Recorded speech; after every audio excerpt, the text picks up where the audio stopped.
जम्मू कश्मीर के गांदरबल में फिर माता खीर भवानी मेला लगा है। घाटी में लगा ये शक्ति उत्सव कहीं ना कहीं ये संदेश जरूर दे रहा है कि अब सब कुछ बदल चुका है। ना तो अब ये 90 का दशक है और ना वो खौफ, क्योंकि घाटी अब सुरक्षित है। इसी का नतीजा है कि माता खीर भवानी मेले में बड़ी तादाद में कश्मीरी पंडित पहुंच रहे हैं। सैकड़ों बसों में गांदरबल के तुलमुला में माता खीर भवानी के मंदिर में पूजा अर्चना कर रहे हैं और उनकी सुरक्षा के लिए तैनात है भारत के धुरंधर।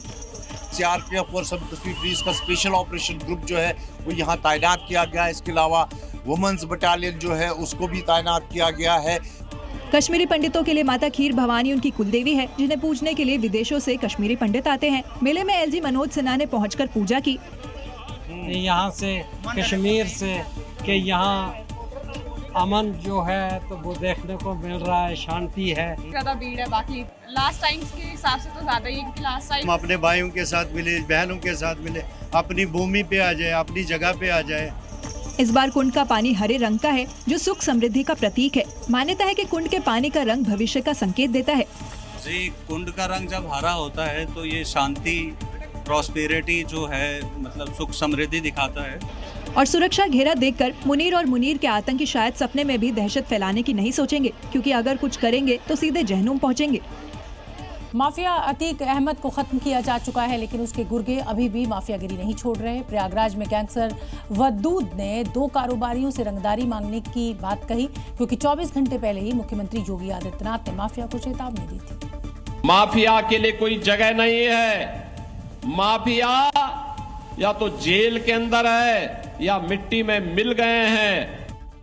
यानी वदूद का नंबर भी जल्द लगने वाला है, क्योंकि उसने योगी के यूपी में माफियागिरी करने की हिमाकत की है, जिसे लेकर वदूद के खिलाफ शिकायत भी दर्ज कराई गई है।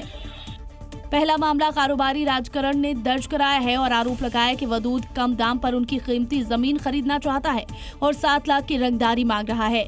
जबकि दूसरा केस प्रॉपर्टी डीलर ने किया है। वदूद ने डीलर से 50 लाख की रंगदारी न देने पर अंजाम भुगतने की धमकी दी है।